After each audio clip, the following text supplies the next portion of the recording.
Today I got an interview with Livia Caudell. She created a company called Conscious Wealth Builders. As the CEO of the company, she basically formed a mastermind. She formed a mastermind of many people who are my friends. People like Adam Farfin, Larry Benet, and many people that are on my show. So I thought, well, I might as well be a part of this as well. And she's doing a really awesome event coming up that forms all sorts of really interesting connections between conscious living, higher purpose, and doing business. And I thought that this would be an awesome opportunity to share my point of view on it. So let's get to the interview.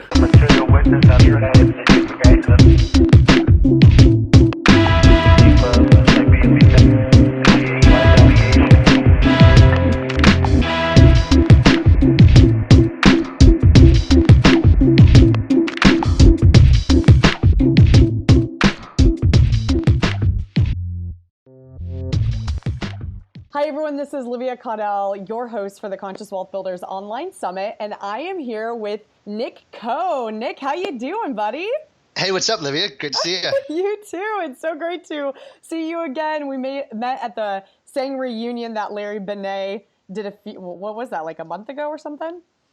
That was probably one of the most epic masterminds I've been a part of. And it's really cool to see so many people from that event actually a part of your program and your webinar. So many of my friends like Adam Farfin and Bill Walsh and so many other people. It's pretty cool. Like Larry is just an amazing guy, and everyone he surrounds himself is amazing. And it sounds like you've got a lot of the same characters in your network and your mastermind as well. Yeah. And I always say the power of having a great mentor and having people surrounding yourself with cool and innovative ideas all the time is probably the best way to get success. Yeah. And so I saw that lineup and I was like, well, I'd love to be a part of this. This is awesome. I know. It's so great to have you. And as we've gotten, to get to know one another the last, few weeks here, just your energy is so awesome. I just love your beingness because you really are a conscious entrepreneur. You're all about other people, servant oriented, you're positive, you're just awesome. So thanks for being a part of this. Oh, thanks so much. Yeah, I totally got jive with that, for what you're talking about. I was watching your intro video about what you're trying to do, trying to take a situation where companies are adding more value to people's lives. And from our conversations, you're really doing that. And I think it's really cool.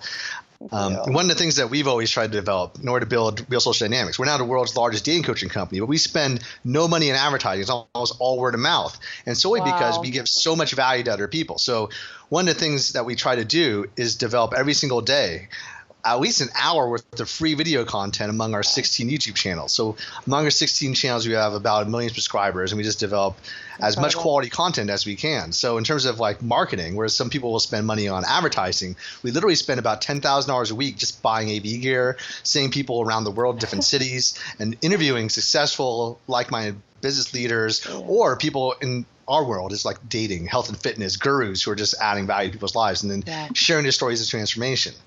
I think a lot of the other things that is really interesting or could be value to your group is that one of the things that I think that a lot of people who are entrepreneurs or business leaders or business owners would love to do is develop that sense of community. So one of my advisors is a guy named Tony Hsieh, created Zappos.com. He has this thing called ROC, which is the concept not in terms of return on investment, but return on collisions. Or recently they rebranded that as a term of return on community. And so the idea that he used to do is, well, he has this thing called the Downtown Project. And what I used to do is I used to bring about 50, 60 entrepreneurs down to downtown Las Vegas. It's actually one of the reasons why I moved to Las Vegas from Cambridge after my wife graduated from Harvard. And basically what we did is we developed a community of guys who are entrepreneurs, basically just a community of really amazing entrepreneurs, people that might have been really successful in business in general. We had guys like John Ozeroff show up from The Secret and leaders of tech companies, main investors in Twitter, VCs, and we just had them share ideas, kind of like TED. Now, we weren't charging money for this or anything. The concept and idea, though, was that we were, as a mastermind, as a top-level leadership, just trying to add as much value to each other's lives in general. That Tony Hsieh himself hosted it in his living room, and he now lives in a trailer park, which is like a really down-to-earth kind of environment now. But just having environments like this, just any kind of environment or space where you just have people share ideas and have brainstorming, I think that's the great way to get the leadership, the ideas, the innovation that you need to build your team. And then transforming those ideas into your customer base has been like another focus that we've always had.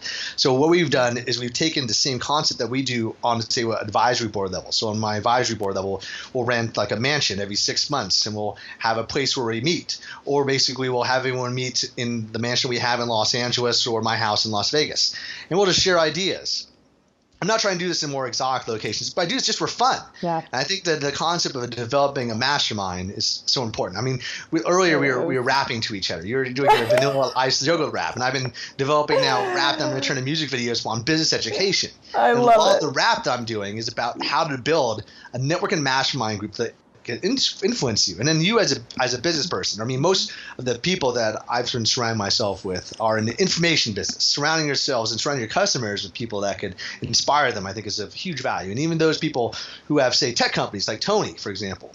He had his mastermind group. Even like 12 years ago, we used to hang out at his office, and it was a much smaller company. Back in the day, his company was the same size as my company, and we're a much smaller company than his company now, which is now doing over $1 billion a year in sales. It's amazing. But like back then, we would just mastermind and hang out at his office. I'd bring my team, meet as his board team. We'd all just share ideas. I thought it was really cool. And then what he used to do is also just his customers, his random customers would just come in, and they would just contact the office. Hey, I'd love to see what you guys are up to. This is before there was an official tour. Mm-hmm. And then he would share his entire business mastermind to share about what they're doing, right and wrong, just to share ideas with their customers and share ideas about how to improve the product. And then now he's putting it out there through Exapolis University. We do the same kind of thing through our educational courses. And I've been doing that more as a passion project as well. So one of the things I've been doing is since 2002 is we built this company.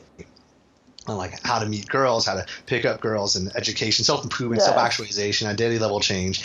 And we've been doing this in 270 cities and 70 countries, over 1,000 programs a year. Is it just for men or is it for women too? Oh, it's just for men right now. But you know what? Okay, no, that's okay. Listen, that's a big enough job. Okay.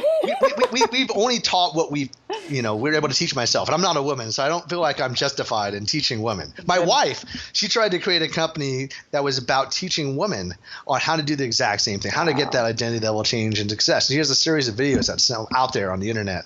Amazing. That is awesome. But now she's mostly focused on business, real estate, video production, and what have you. And I think it's awesome because her lifestyle in terms of awesome video editing and production and helping corporate clients is what inspired us to upgrade our video gear, because I believe the future is in infotainment, not just the education, but training people and captivating them in new ways. So we're investing in all sorts of crazy cameras like the Red Epics, or we have like almost 100 cinema cameras, including those A7Ss, C100, all the different kinds of cameras you could see out there. Yeah. And we send them into teams of half dozen to a dozen people that travel around the world with different instructors, and they meet with their students. They share ideas and stories. Yeah.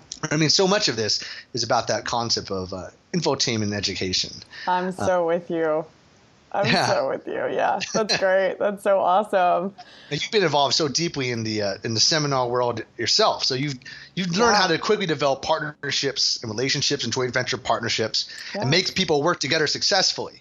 And that's one of the things that we've been focusing on so much, and actually teaching that. So I've been focused so much on building my own company that I haven't been involved with teaching. I mean, we'd hired a team of amazing guys, way better than me at just teaching that nuances of dating and relationships. I'm in a happy marriage, but most of my focus now has been focused on business. So I've been recently doing is I developed a YouTube channel, like a Nick Coe official YouTube channel, just teaching the lessons that I learned in business and interviewing, just like how you're doing interviews yourself. And one of the things I think that is like the common principle behind everyone is this concept of offering value to the world. I mean, I did my favorite interview was actually with Larry Benet. It was the most fun interview I ever did. And it was about how he's able to successfully network. I think he's like one of the 3 most connected people I've ever met in my entire life. Unbelievable. I've met a lot of people. I think I spent well over $1 million in 5 years just going to mastermind groups, just paying for these groups and going to them. And every week for that time, I was traveling at least once or twice a week, just going to every kind of mastermind you could go to, whether it's in digital marketing or through the EOYPO network or what have you. Yeah. But I think that concept was such an inspiration for me that I want to teach some of these concepts and how to build a better network, how to build a better business, how to get to success mindsets and develop the relationships that you want to have. And I think that so much of that has to do with that concept of being that better person, better woman, better man. I jokingly am releasing a video today on my YouTube channel in about an hour that's called Why I'm Rich and Better Than You. And the concept of it is not what people would think just from judging on the title. It's just to get quick on it. I love but it. The concept is that when you're interacting with other people, coming from the mindset, no matter who you're interacting with, not whether they can offer value to you. I mean, I met a guy who came to one of my mastermind groups. We rented these series of mini castles, and we called the event Savvy. And one of these guys, he was known for developing these massive multinational networks, sales networks. And I asked him, so what are you looking for when you go to these networking groups? And he's like, well, I'm trying to find those people in the room that could really help me the most. And I was thinking, you know what, that's not really what I'm about. And it kind of turned me off from wanting to interact with him in general. Yeah. I found that you could get a much broader, more powerful network just coming from the mindset that regardless of who you're interacting with, you're there to offer value to everyone else first and foremost, and trying to captivate. Try to find out how you could share your passion, how your passions and goals unite, but try to do that with everyone. I mean, if you look at, say, like the average person, I was hanging out with Harvey McKay at lunch during saying, and he was telling me, and it was also really interesting because I was also as a financial advisor. So for my friends, he developed this course. They're at Morgan Stanley in Beverly Hills. He developed this course, and one of the principles that's taught in the course, the main principles that's taught, is what a network actually is to a normal person. So, I mean, we're all normal people here, but I mean, if you look at people like presidents of countries, they develop networks in a very different way. But if you look at like the normal person, the average person probably knows 200 people that can tell their autobiography or story very, very well. And I talk about this more in detail in terms of like the tree principle, how you grow a tree into a network. But I mean, if you look at, say, there's 200 people, if you don't look at the skill sets you need to develop like social media, if you discount like the power of LinkedIn and Facebook and your reach and your customer base, I can send an email to 500,000 people. But if I just look at the people who actually know me for me as opposed to me as a business owner, it's about 200 people. But each of those 200 people probably know about 200 people. So just through like just a couple of degrees of separation, you know about 40,000 people. So whether it's your maid or whether it's your cook who's just cooking you food at McDonald's, everyone has value to share. So it's always come from that principle. I mean, I have my vocal coach. My vocal coach is one of the most epic vocal coaches. Trained Eminem. Roger Love? Yeah, Roger Love. I love Roger. Yeah, he's a great guy. I just did an interview with him for my channel too. Yeah, but I actually found out about him because my chef was also Christina Aguilera's chef. Wow. He does breakfast at my LA house for my staff and my team and my partners and sponsors, and does it like every day. But I was like, who's Christina Aguilera's vocal coach? Go to Roger Love. And through that introduction, I was able to have him. But who would know? Like just my chef or like my maid. My maid was introducing me to people that help me out with IT people. It's amazing. Like, so you never know who's going to help you. Now, of course, when you're on an average going to mastermind groups and you're spending so much time with these mastermind groups, now a lot of these people that you're getting introduced to are these people on average. Like, that's why my Rolodex is so massive. And so people are always wondering, how do you build that network? Well, I built it from scratch by attending other people's mastermind groups, but also through the art of cold approach. So a lot of people don't cold approach. They'll just walk into, like, say, a convention center or a real estate convention if you're in real estate, or say you're a real estate agent. You have a network of real estate. You might hang out with your other agents and form this crystal.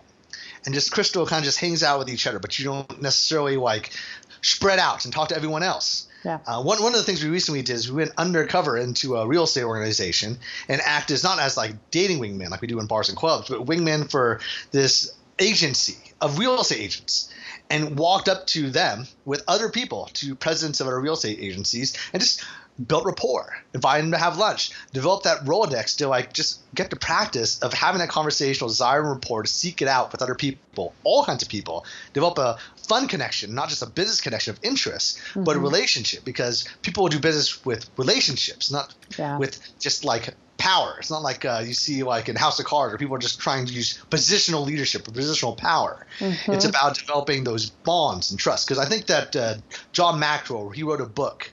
It was probably one of the books behind me. It was about positional leadership and all kinds of leadership. The weakest form of leadership is the boss trying to put relationship power by saying, I'm the boss, so follow my instructions. Yeah. We always tried to create this kind of more flat structure in my company, more like, say, a fraternity, not in the sense that we have a frat house wherever it's like crazy when there's parties and sororities, but how we treat these relationships, because this is how we wanted to interact with the world, interact with our customer base even. Yeah. You know what I'm present to though, Nick, too, as well? Like for me, I've reached out to a lot of people who have conscious companies to participate in this online summit without having met them before. and they were just a giant yes because of what it stands for. So relationship and also your purpose of what drives your organization, your company, it really tells about your entity, the personality of who you are. I think so. I think that everyone also just wants to connect with other people. I mean, I wanted to get involved just because I wanted a way where we could just connect with more people out there and just be a part of that. I mean, one of the things that I really like to do is get to know people on a more down-to-earth scale. So one of the things I did was in 2008. We had 500,000 people on our email list, and it's been about the same from then to now. We've had peaks and valleys, but I sent an email out to the whole list, and I said, one of the things I wanted to do was I want to get to know the customer. So I sent out an email. I said, hey, I'm going to travel around the world to 270 cities in 70 countries in 6 months. 1 to 3 times a day, I'm going to do a different seminar. It's going to be completely for free. In order to make this happen, I need to know people that could either give me a ride from the airport or a couch or a bed or some place to crash. Wow. And I got a response in 24 hours from almost 1,000 people. Oh. I responded to all of them. And I just said yes to everyone. I didn't know anything about them. I didn't want to see a picture of where it was or who they were or anything. Just wanted to get to know these people. I made some videos of it, but most of the time I just connected with people. So awesome. You are, the thing about you though, I've got to point to this because this is so important. You are courageous. You are so you occur for me as someone who's just courageous, fearless. You're just fully self-expressed. You're alive, and that's what it takes to really be extraordinary. Is that? Yeah. Well, I loved the idea of doing also an adventure when I was young. So I've always had this adventure explorer mentality. Yeah, I think that's also why I'm really risk adverse. I think I'm the entrepreneur who's willing to sacrifice and risk it all any day of the week. I think most people should not even try to be entrepreneurs. They should be entrepreneurial. I was in my MBA program at USC, and one of the guys who came to our class was the president of Home Depot. And he said he wants every single person in his company, not necessarily be an entrepreneur, they're employees. It's not like he has a franchise, but they're entrepreneurial in terms of defining that as being creative, thinking outside the box, believing that anything is possible. And if there's not, trying to find those solutions. And that's the mindset that I want to convey to anyone, because I think it's going to help your business career no matter who you are. Because some of the people I'm watching this probably are not entrepreneurs. They're trying to get success, career, money, life, and all of that handled. But they want to get that success in as well. I mean, one of the things I didn't want to teach, I want to just teach everyone to become an entrepreneur, because I believe that everyone should be able to some entrepreneurs are really self-employed people. It's like what Michael Gerber says. He says that there's the manager, there's the dreamer, there's all these different kinds of roles and responsibilities, and everyone has their place. And most people who think they're entrepreneurs are actually just self-employed people who are doing their job, and they're doing great value to the world, but they're very entrepreneurial in terms of thinking.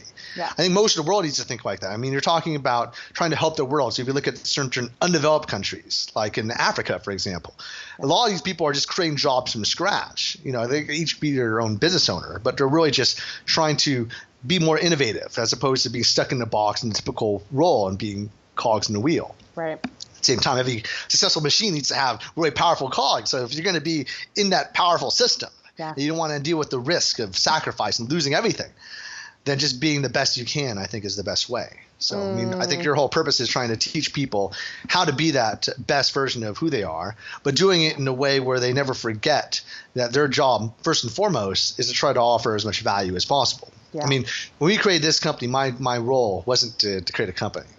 I was just trying to figure out a way where I could do something that I was passionate about and then fund it and self-fund it. So my goal back then, I was in my 20s, just straight out of college, was to build this amazing lifestyle in Los Angeles. Get the skill sets to go out to the bars and clubs, meet girls, and party and develop awesome parties. And I was amazing at throwing parties. Since I was 12 years old, I had this desire to get into that lifestyle. I mean, I think that when I was 12 years old, the first thing I did was I was going to a local college campus because my dad, he was a professor at the time. He ended up becoming the president of a large company later on, but he was a computer science professor. And I had to learn how to take classes on computer science and get an A. And if I didn't, I'd have to retake the midterm and exam. Yeah. And this is at 12. Yeah. But after I'm done with the classes, across the street from the university was a bar, this local nightclub. So I went to the bar as a 12-year-old, and I said, I'd like to talk to the owner or manager of the bar. And he said, what do you want, kid? I said, well, I want to hang out at this bar, but you have bands, all sorts of cool bands like Bush and Deftones and Korn and all these bands. I'd love to meet these people. but I don't have any money. I'm only 12. I can't work. What I can do is I can pass out flyers for you. I can also take newspapers or flyers, create them, and tell people about your clubs and take it to all back then there's Tower Records. So I would take my bike, go to Tower Records and pass them out to people there at this record store, or give them bundles. I would go record store to record store passing them out, or I'd go in the streets passing them out downtown. In exchange, I'd go backstage hang out with the rock bands. Eventually, I got to the standpoint where I had an ID that said I was over 21, a fake ID, and I would rent out bars and clubs in New York City. I went to a boarding school in New York City. Yeah. So by the time I was in college, I had so much experience renting out bars, holding parties. I was able to have amazing parties, but I didn't know how to, network. I wasn't coming from the mindset of just offering value to build relationships. I knew I could get that to hook people into giving me jobs. Every single summer I had a job, whether it was working for the governor's office or a senator or a financial firm like Payne Weber. But I didn't know how to develop those relationships and connections. Yeah. Other than using parties to get people interested in the parties, but they weren't interested in me for me. They were interested in me for the parties. Mm-hmm. So I got obsessed with learning how to develop relationships in terms of dating, because I wanted to develop those relationships that also all apply, not just for the dating world, but for your social or personal life in general and to your business life. And that's why we created the company calling it Real Social Dynamics, as opposed to like dating dynamics, that process of changing that. Because I believe that originally I think I was more introverted than extroverted. Wow. But I developed these skill sets, and they forced me to be more extrovert. I think a lot of people will hit me for that, because they'll look at me and they'll say, you're so gregarious, you're so talkative. But I grew up in a household where I wasn't doing like sleepovers all the time. I didn't have friends that were hanging out. I'd get involved with sports activities and Boy Scouts, but I wasn't always like reaching out or inviting people. I didn't have an active dating life. At least until I was like an adult, it was amazing. So I had to change all those skill sets and develop that. And that concept of being able to do that, to walk up and cold approach, is two things. One, something that I think that you like. It was a concept that you basically are having no fear. Basically, we developed something called fear technology. Mm-hmm. It's a concept that you view every single rejection as a social experiment, like a scientist. You mix two chemicals together, if it explodes, you're like, okay, it led to an explosion. You mix two other chemicals together, maybe it creates like an orb, and it lights up. And like, okay, it creates an orb. So every social action is viewed like that. So when you now view it from that point, you have no fear of rejection. So basically the concept, as we were talking about earlier, the concept of not being dependent on the outcome, the concept that everything is adding value. Now it's adding value to your life because you're getting those reference experiences that you look back on. Now you know what works, what happens. Mm-hmm. And then also from these processes of cold approach, because I think most people is not doing cold walk-ups. They don't like doing cold calls. They don't like walking with people in a bar. They go to a mastermind group. They might just hang out with the person they came with. Yeah. Because the fear of rejection, or also not viewing that they have value to offer to other people. It's like what you were saying earlier also. People are just wanting to get involved, not knowing who you are, because I think that people, especially people of power and influence, they want the idea that they can help add value to other people's life more than anything else because they've already got success. Yeah. And I think that me just reaching out to people and interviewing them or just inviting them out to dinner, that's something that I found from a very, very early age. I'd go into Yelp pages and I'd look up who is like the managing partner. And people back then used to have their phone numbers public. Who's the managing partner of Goldman Sachs? Yeah. It's the largest investment bank. And I was calling them on the phone. They'd give me like a half hour of their time, just hang out. That's awesome. I would do this, like who's the CEO of this other organization? I would just do that. This is what I was doing this as a kid. Yeah. But now, like people reach out to me. They'll send me an email and they'll say, hey, I heard that you're going to this yacht party. I'd love to get involved with that. And I said, okay, cool, come with me. I don't even know who you are, but just give me a ride from the airport. I love it so much. You remind me of Mike from China. He has a very similar, he's always just like, family, you're my bro, and that's what it's about. It's about creating that family mentality. It's like, just because you're a quote unquote someone I don't know or what we call a stranger, not treating people like they're strangers, treating them like they're family. And that's what the conscious capitalism movement is really, about. This whole movement is about treating people like they're family, treating your customers like family, treating your employees like family, treating people like they're human beings, not toys and puppets and, these, workforce, really treating people with love and kindness. And it's like so simple for like people like you and I to get. And yet there's a huge breakdown in the world around this because well, it's the difference between being a company and developing a tribe that has a movement behind it. And if you want to have that movement where it's basically what you're calling that higher purpose or higher self, that's that concept that you got to have something that's a bigger vision.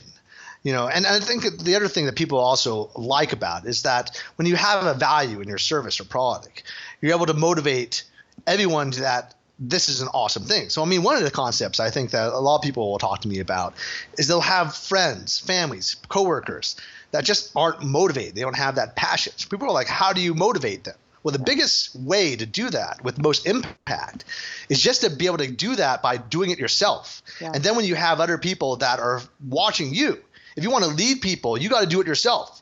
If you want to be the CEO of a company that has a large number of people following you, like if we have a situation like our company, like 100, 200 people that just work together in teams, and many of them are working remotely.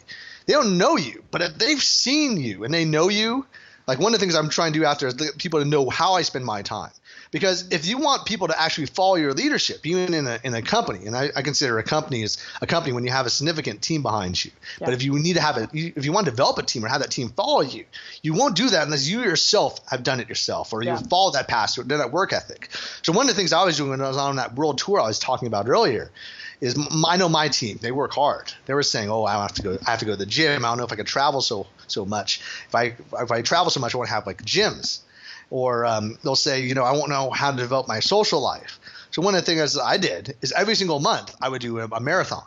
I would do a triathlon. I even did the Ironman. And I would do this once a month. I would do a different race. I would say, look, I'm doing that while I'm managing the company. I'm doing the seminar tour that you're doing, but I'm doing it every day.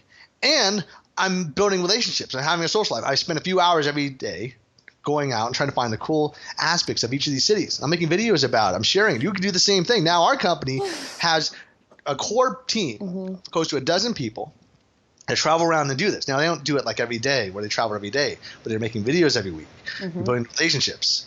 And they're doing this, but they're not going to follow you and do these crazy out-of-the-box ways of life. We have the largest number of live programs you could have in any seminar company. If you look at over 1,000 live events a year, we're teaching hundreds of thousands of people live, face-to-face, because we have a great product and people will believe upon it. It's awesome advice that helps anyone. It helps any aspect of your life, because the skills you learn in your dating life will enhance any aspect of your life. But in order for people to follow you, to be like a leader, you got to have that right stand of leadership. I spent the last hour before talking to you, talking to my business partner, just about how to improve my style of leadership and whether there's any flaws in my mistake in terms of like how I'm interacting and communicating with other people.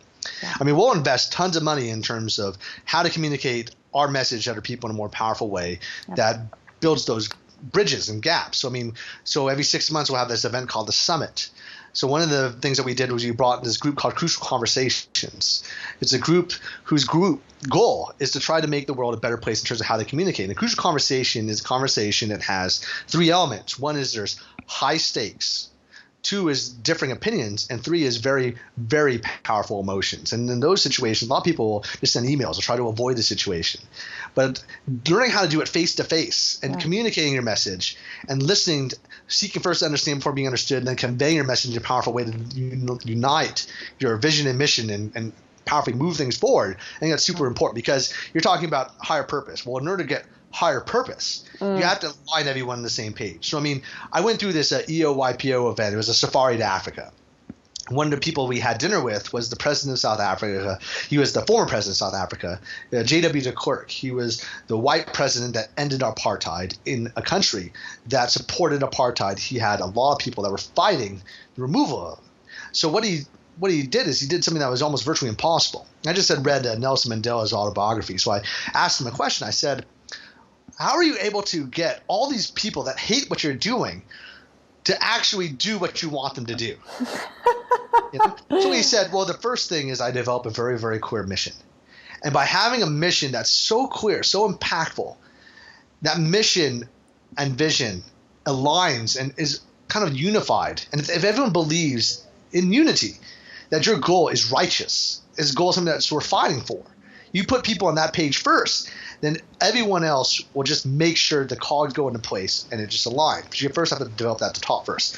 So I got very lucky. I have a business partner, and we were like 50-50 partners. And this business partner, he's amazing. His name is Tyler, and he developed this chairman of the board relationship, which is the concept that you're, as a chairman of the board, developing a goal and vision 5 to 10 years in the future that we all supposed to follow. I'm the president and CEO of the company. My goal as a CEO and a president of a company is just to make sure that that vision is actualized. Yeah. That I take everything and move everything to the right place. And the same thing goes from the top down, all the way through to your customer base, because your customer base, they're the people that they need to believe in your mission because they're the ones who are funding everything. Yeah. So, I mean, you developed this massive company here. And all of it had to do with having such a close relationship with our customers that no one is even hired into our company unless you're a customer first.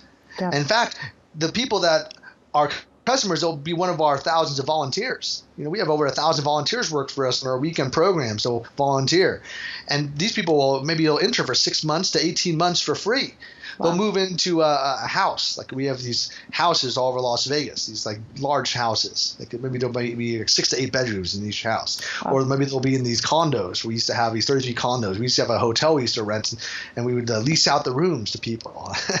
But we'd have these people, they'd volunteer their time, they would pay rent. They'd get part of a program. We have a program out here called Vegas Immersion that people could be a student and they could go out to the bars and clubs, the wingman teams, and people will volunteer and be a part of this. And then after maybe they work for 6 to 12 months, they had a great experience, they learned a lot, or they would be then put on payroll.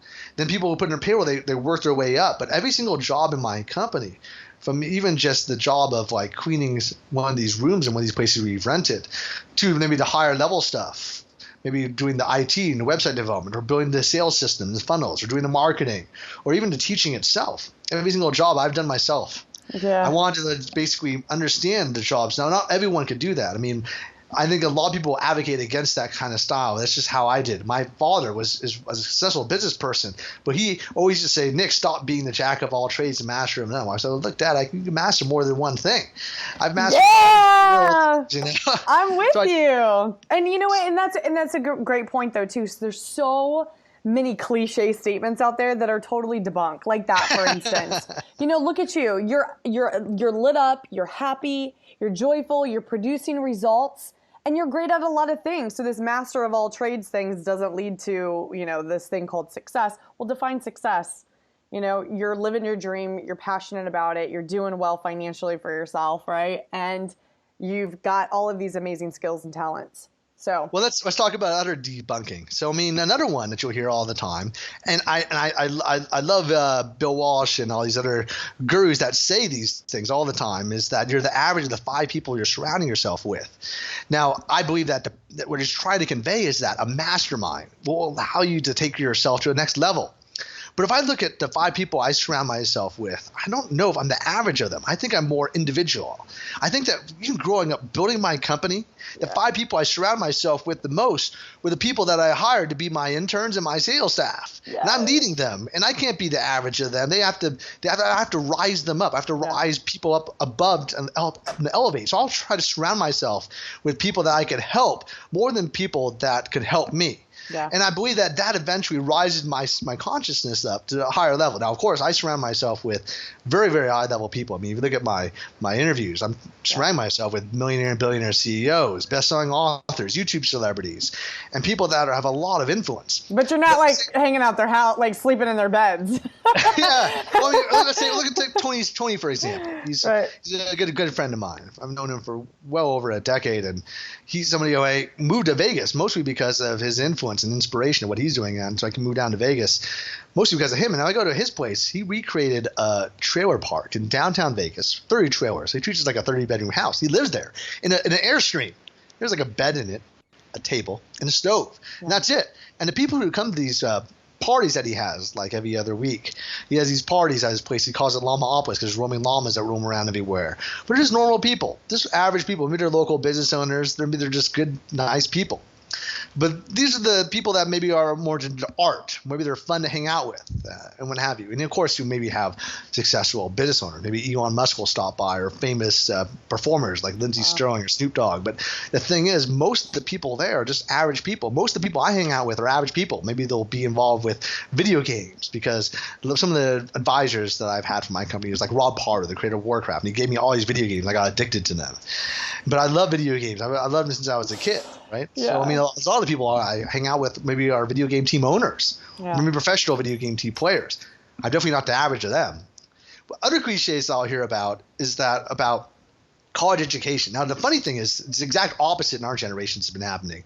I hear the exact opposite. I always hear that I grew up hearing you have to get a college education in order to get success in life. Now I'm hearing the exact opposite from everyone.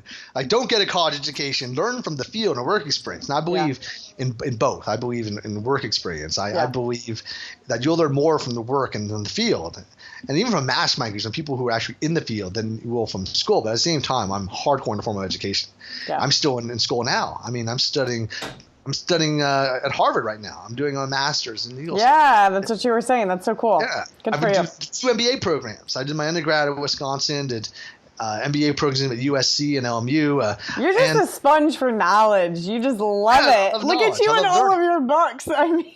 Well, I believe that continuing education is super important. And the funny thing is, you see all these books behind me, but I learn more from real world situations. Of course, I'll skim super fast through books and try to get a picture of it. Yeah. And if I like some of the stuff that I read, I want to meet these people and just talk to them about what it is all about. And I feel like it's a more quick and effective way. I don't like the Cliff Notes things because I don't really get the value that I want in general. Yeah. So I like interviewing people not because I'm a journalist. I like interviewing people because I believe that they could offer insights to where I'm. Yes. So I think that's what makes me different. I think that makes you different. Also, you'll interview people about those things that you're passionate about, as opposed to a journalist who maybe having a side agenda to add some entertainment and spike up the mainstream public. That's also why I believe that the mainstream media is not going to be the powerful organizations in the future. People are going to align and click and develop relationships with people like yourself. Yeah. And they're going to look at us and they're going to say, I relate to this person. What he's interested in, I'm interested in. And so the way he asks questions is going to be more defining and more valuable for me. Yeah. And that's why you look at – I don't know anyone who subscribes to a newspaper anymore. I don't know people that even have DVDs. Everything's just changing so fast. I was hanging out with one of my old friends, Tucker Max, and he believes that the future, everyone, no matter what your job is, your main role and responsibility is going to be develop relationships with other people. Yeah. And I think that is going to be super important and powerful in a way of 100%. Technology changing everything into the next generation. Yeah, and there's and I really emphasize a lot on having leadership skills, communication skills, really being able to learn how to communicate with people, and that's something that I practice all the time is my listening, being present with people. You are so present. You're just laser, right? You're just so here in the conversation. You've got so much value to give people, so much energy you bring to the conversation. And it's so great. It's awesome. Yeah, well, with the power of social media, people like you and I can now reach a global population. Yes, we have millions of people following us online. We couldn't do that back in the day. Back in the day, unless you own the technology, and these are people that are building the business, aren't necessarily the people that are sharing the value.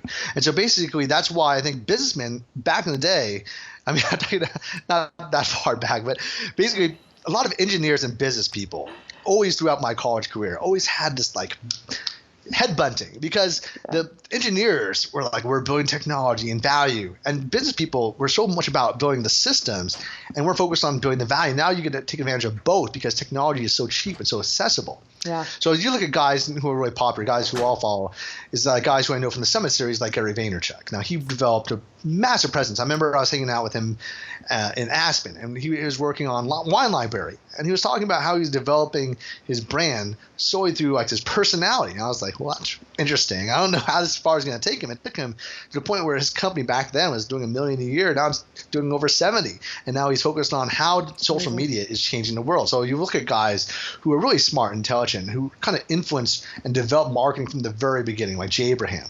Yeah. And I'll ask a lot of people, who knows this guy? The guy who was able to sell millions of copies of books. Yeah. He sold his book for $800. And now you look at guys who will say, hey, who is this guy? And we were hanging out with him in L.A. Yeah. But, a lot of people won't even know who he is because the next generation is focused now on who's the popular people who are having to influence on social media, have a charismatic personality, who have the following they developed by engaging and offering a lot of value. And if you can do that, you're going to suck people into who you are, and you're going to get more captivation. Absolutely. I think that's also why you'll look at the way entertainment's taking things. Not just because people want to have fun. People want to have fun, but it captivates the mind spirit. So the typical boring lectures you have in college, a lot of people want to follow them. That's also why making music. I've been making rap videos to educate people. I've been making 3D videos. We were trying to like bring in more entertainment into our live events. Like we're doing crowd surfing. So we're doing all these crazy things because in order to captivate the mind now, this digital world where entertainment is so high level. I mean, yesterday I was just playing with the PlayStation 4 VR. I mean, even just like a year or two ago, I had to do this thing where it was called Oculus, where you had like 5 to 15 minutes where the thing was like overheating. Now, yesterday I was Batman and I was moving my arms around, punching and throwing batarangs at people. And my wife came up to me and tapped me, and I was freaking out because I realized that I was not in that world. I was like in the real world, but I was surrounded by virtual reality. It's that kind of generation that we're living in. Yeah. So I believe that also another thing I want to do in the future is to take education into what we call field experience. So one of the things I was talking about earlier is how you could go covertly into an organization, real estate agents, and be undercover people. And we've been doing that through videos in terms of picking up girls. Yeah. I also believe that we could take that into the future where now we have 3-dimensional cameras that are able to actually be you, like the point of view, like you're walking to dimensions. And we can do this in the business world. So I want to do is go into businesses, infiltrate them, allow my friends to let me into their businesses and then share the experience, the inner workings of the business as if you're actually there. That's awesome. Life. Surround yourself with it in real life. So I've been doing that through some tours. I'm releasing them soon. But that's amazing. Well, one of the guys I did it was an Entrepreneur Magazine, Entrepreneur of the Year, Torrin Pavia. He's developed this amazing company. He did a couple $100 million in sales. And one of the things that he likes to do is just try to find out where his family wants value the most. So, I mean, one of the things is his family wanted to meet a president. They're like, his daughter's like, hey, can I meet the president, Dad? And that was what you wanted. What a cool thing to do. Like, how many people say, hey, family, like, what's important to you? What do you value? And let's go make it happen. Not a lot of people sit down and actually take the time to have those conversations. That's really cool. Well, yeah, I believe that family is definitely the most important thing. Even when I was living in the East Coast, I lived there for many, many years. Every single month, I'd fly back to Sacramento to visit my parents. And even when I was dating my wife, we weren't even married yet, we'd fly back every month to visit her parents in Utah, in Salt Lake City. Because I believe that connection is super important because they're the people that are with you the most. I mean, a lot of the values I have are kind of extreme. Oh, I love it. It has to do with movies. I think that I watch so many TV shows and movies, I'm inspired by them a lot. So, I mean, some of the things that will be controversially extreme would be my fan of all movies that relate to, say, The Godfather or The Mafia, where they develop these, say, broness with everyone, and you just try to have loyalty above everything else, and you try to develop a relationship of trust. Now, I'm not trying to do criminal activity. I'm trying to build successful businesses that value people, but I love the concept of developing families outside of your life so that everyone is part of your family first and foremost. I also love the concept that when people are doing you right, you do them right in a very big way, and that you have this structure of how to maintain that, and also the family bonds through blood. Oh, I love that, and have a structure on how to maintain that. Can you give me an example of like a structure that you use to maintain that? Absolutely. So in my life, in terms of like RSD, everyone is like a bro. So, I mean, in terms of everything, I mean, I usually call people bro more than I call them by their name. Hey, bro. Hey, bro. Hey, bro. But I think it's not just a G-Funk thing. It's because I try to view everyone as like a part of our brotherhood more than anything else. So when we developed this company, I hated the fact when people were calling me boss. We wanted to build a flatline infrastructure. An infrastructure where everyone was part of a team and they had roles and responsibilities and duties and things and expenses and goals, but they didn't have, say, the formal job titles. And we have that now because we're just such a different kind of company. We're like a larger company, and now things are changing. And not everyone comes from that initial mentality. A lot of the people that are part of my company now, they just believe in our goals and vision and mission. And we try to get them on the core values, but we're not going to terminate somebody just because they don't have the core values if they could execute on a very powerful level. But I spend my time and my working relationships directly working with those people who I believe have the same core values as me. And if you don't have that, I'm going to isolate you within my company and my life in general if you don't have that same positive mindset. And if you're too negative, if you're focusing on if you don't have the right kind of energy I want to be around, you don't vibe the right way, you could still potentially work for me. But your life and your career will be not with me. It might be with a different team, people that are willing to work with you. Yeah. I think that's super important because I think that from the very beginning, I think that even like a marriage or relationship in terms of dating, a lot of it has to do first and foremost on your relationships in terms of what your core values and beliefs are. I'm lucky to have my business partner, which is kind of like a marriage also. Oh, 100%. We have the core values and beliefs. Yeah, most definitely.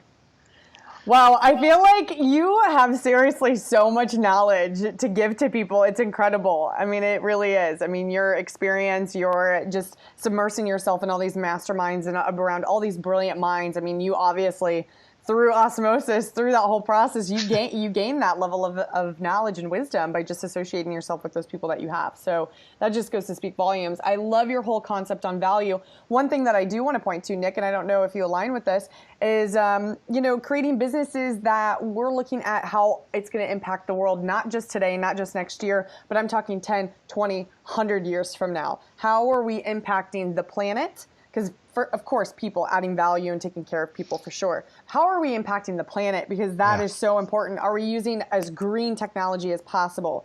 Are we really trying to be innovative as possible to really service this planet and the future generations to come?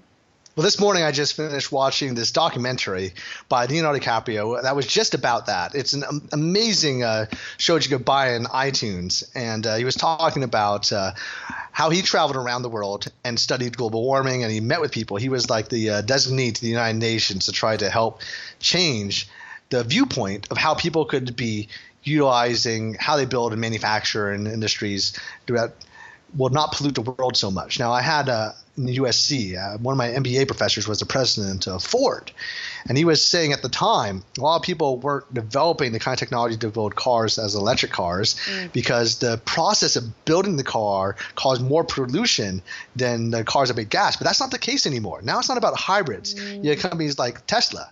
Now, I drive a Tesla. I have a Model S. It's awesome. It's faster than probably any other car out there. I love it. And they look they're awesome looking. Yeah. They're really sexy cars for sure. But I think that the idea and concept of philanthropy is find those causes that you care about the most and support them. I mean, one of the things that we did was we did a campaign for, say, Following Whistles. And they're a campaign where we got people free value, free content.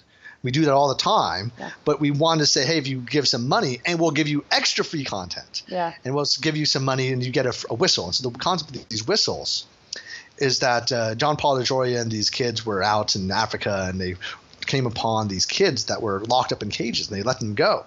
And they were at the United Nations, and they asked the kids what they were doing with these whistles around their neck, and they were going out there because they're too young, too small, with these children soldiers, and they blow the whistles to give away their position so that when enemies fires, they shoot and kill the kids. And now the warlord that was doing this to kids is out of power. But companies that were supporting these things, now what they're trying to do is support organizations to kind of rehabilitate, re-educate, and give these guys who didn't really have an education growing up, they have a really different way of thinking, a chance to have access to internet, get training, and develop life. Now, some of the organizations I'm passionate about, also those organizations that have affected my life personally. Everyone's had some issues in their life that didn't work out the way you wanted to. And you'll meet people that have issues that you don't like. So, I mean, one of the things that I have is I support organizations that are helping kittens get healthy because a lot of bad breeders are out there. Yeah. So everyone has to find a passion that affects them on an emotional level so they can get passionate about it. Yeah. Because there's a way to do it. I think also a lot of people don't realize that business can be a social entrepreneurship. Yeah. I mean, it wasn't until recently, I think, that universities even offered classes on social entrepreneurship in general. Yeah. One of the things they do now, if you're in an MBA program and you take a social entrepreneurship class like I did, is that you'll actually go into organizations that don't have a lot of funding. So one of the things I did was I went to the Lily Claire Foundation. I acted as a member of their board of advisors. And they have a team of 20 MBAs trying to advise the CEO of how he could organize cool galas and events and parties to raise more money for their cause, or how to restructure their real estate, add more optimization of how their office's needs are supposed to be met. But I think that the concept out there is it's also a great way to have fun. I think this is just stuff you have really a lot of fun with. I mean, I was an Eagle Scout, so I've spent close to 1,000 hours volunteering my time on various projects. Yeah. But a lot of people out there haven't yet done that. So I mean, if you just volunteer to your local soup kitchen or get involved with any kind of help, I mean, it's amazing. I mean, there's so many resources out there just to help people in general, even just for any kind of thing in general. I mean, for law services, some people can't afford attorneys, but there's like arbitration services for anyone in disputes less than $50,000 for free to resolve all your needs. Yeah. but there's so many services out there, but people just haven't marketed successfully. So I think a lot of people can just help market these companies successfully, do it for fun. And by doing that, you also learn some business skills yourself. I know that myself from helping organizations learn how to improve what they were doing. I learned the process of how to be a management consultant, how to advise people better in general. And that's led to me being able to advise and lead my team in general. So I think that there's always cross-functionality in pretty much every aspect of leadership that you could possibly do. So that's why I've always wanted to try to get involved, even from the small level ground up. Even just from like private personal organizations, even just hosting regular monthly dinner parties and inviting local business leaders to meet with each other and network, or me doing it on a personal level for fun. Yeah. I think that's just I love you use the word fun a lot, and I think that that's so important for people to realize and get out of that survival mentality of I need to make a bunch of money in order to, because anything in order to is survival, right? It's like in order to pay bills, in order to have food, and that creates such a lack of fulfillment in people's lives. So I just love that you keep pointing to do what's fun, that lights you up, and you can monetize it and make money. Yeah, you know? I think that it comes down to Maslow's hierarchy and needs. A lot of people in survival mode. I mean, I had a part in the recession where we were not only on Inc. magazine's, they're on the Inc. 500 list. I think we were rated like 86 based out of California, companies that were the fastest growing companies in America. And at the same time, I was $600,000 in debt, losing $6,000 a day and not knowing how to get myself out of this mass amount of debt. That's why I organized a world tour. I actually didn't know what to do. So one day I just looked at our website traffic and I was like, well, we have millions of people following us. And I was on an airplane. I looked at this map. And I said, you know what? This is American Airlines. This is United Airlines. This is Delta Airlines. I was doing a multi-trip. So I was going and I saw these different maps. And I ripped out the maps of these different airline magazines. And I said, the American businessmen are flying to these cities. So I bet that I could build markets in these cities just by going there, because all these people flying there. There must be people that speak English, because these are Americans. I mean, not like every American can speak all these different languages. Yeah. So I just took all the cities that were on all these maps, just put dates next to it, organized it by 30-day regions, and then just did this free tour. Wow. Still, I could do it and have fun. But at the same time, I was under massive amounts of stress, so I had to work hard. So I mean, it's not like you have to have that hustler mentality, that work ethic. Yeah. So I mean, sometimes you have to push yourself to the limit. I mean, my first few years of startup phase. I mean, most startups go out of business. So, I mean, when I was doing a startup phase, I didn't have time to take off my shoes. I would go to work on the computer. I'd be like, oh, I'm tired. Lie down. Still my clothes and my shoes. Get back up, back to the computer, start making phone calls, continuing. Yeah. And this, sometimes you got to do that. That's not necessarily fun. You can be very angry. I had many angry years. And even throughout my career, there'll be massive turning points of massive issues that I have to deal with on a whole new level. Because if you're a growing company, you're starting from ground zero all the way up, each of those different stages or issues are going to get bigger, but you'll be able to handle it better because you have more life experience. So that toughness, you have to push through, that hard work ethic more than anything else.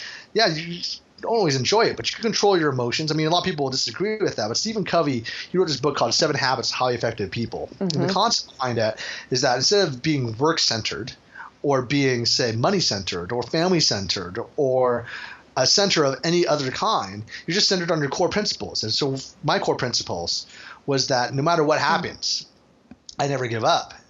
Now, of course, I'm thinking strategically as well. I mean, if I'm in a situation where it's no win, I need to think differently outside the box and stop one path and go down another. Yeah. But I always had that as a core principle. The core principle was the loyalty and bonds and trust I wanted to have in my relationships, in my family, my friends, my business. And I wanted to have that with not just people I work with my customers. And I wanted to also make sure I'm offering value to the world and giving back to society, But I had to have core values. Now, if you have those beliefs, no matter what kind of emotional stress and drain, you could choose not to let it stress you out and destroy you. I mean, sometimes you just want to take a break and go play golf or spend times with your loved ones. And that's super important. Taking time every single week just to do that has been something that was really important to me. But the time and the management of the time to do that requires a lot of delegation. I mean, I remember that there's a guy who became super famous. I think his name is Sullivan, and he created this company called Strategic Coach. And the concept upon that is that every single person on the planet should take off, I think, like 120 days out of the year. And everyone's like, wow, that's amazing. It's like revolutionary to think that way, but that's really, in my opinion, that's the way that human beings are designed. We're not designed to work this much. We're really not. But the thing is, So most of the world does that. Yeah, that's what I mean. You We're know not why? designed to work Because if you look at most of the world, most people are not entrepreneurs. They work for someone else. So what is 120 days? All that is you taking off Saturday, Sunday, the weekends, and holidays. And that's it. So almost everyone in the world already does that. Wow. But now entrepreneurs don't always do that. They don't Yeah. always follow that advice. No. But at the same time, I think a lot of people think they're working, but they're just thinking about work. Just they're what they call strategies. They're not doing the execution. Yeah. But the thing is, for every hour you have in that strategy, you should be executing on something. Yeah. So if you come up with an idea, the best way to learn something is maybe you read about something, and you just execute it right away, try it right away. That's how I learn almost anything successfully, quickly at least. That's what you got to do. Whether it's your communication skills, whether it's your business building skills, or a certain marketing tactic, or a business financial move, it's always going to be about that. The learning references of experience. So your inner game and your outer game go hand in hand. Your belief systems and your outer game, your actions go hand in hand, as opposed to one being too far and the other one lacking. Amazing. So amazing. Oh my gosh, we could go on forever. I know we could. We're almost to an hour here, but thank you. I just want to, first of all, thank you for your time and for your value and for participating in this, because you're such a great guy, and I cannot wait to do things with you in the future. And you're giving away a free gift. So do you want to share with the viewers what you're giving away? Absolutely. So 2 of the gifts I'm giving away.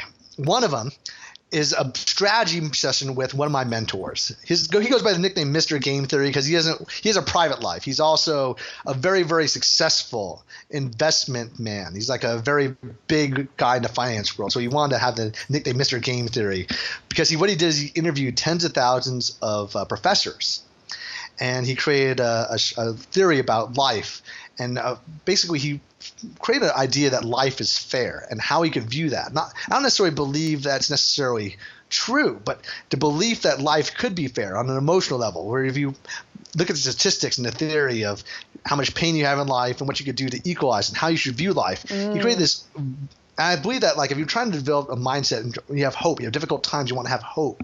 I thought this was a good book for that. And then the other, and I basically I did an interview. I did a video interview, so I'll share that with you guys as well. Amazing. And then I also have a video that I want to share, which was a keynote speech I gave at a business summit. I was the keynote speaker at the World Speaker Summit in London several years ago. Beautiful. And I gave a speech about how I built my company and the lessons I learned from it for people that want to get more into public speaking or develop a business that is kind of similar in terms of like wanting to have a lot of people working for you. You want to have a large amount of your time spent public speaking. And I thought it was a really cool, interesting story, because whether you want to do that or not, I think all entrepreneurs, I think that's the whole reason why the groups like the Entrepreneurs Organization or Young Presidents Organization exists as the largest entrepreneur organizations on the planet. It's because every entrepreneur can relate to any other entrepreneur regardless of industry, because we all share very, very similar lessons and struggles.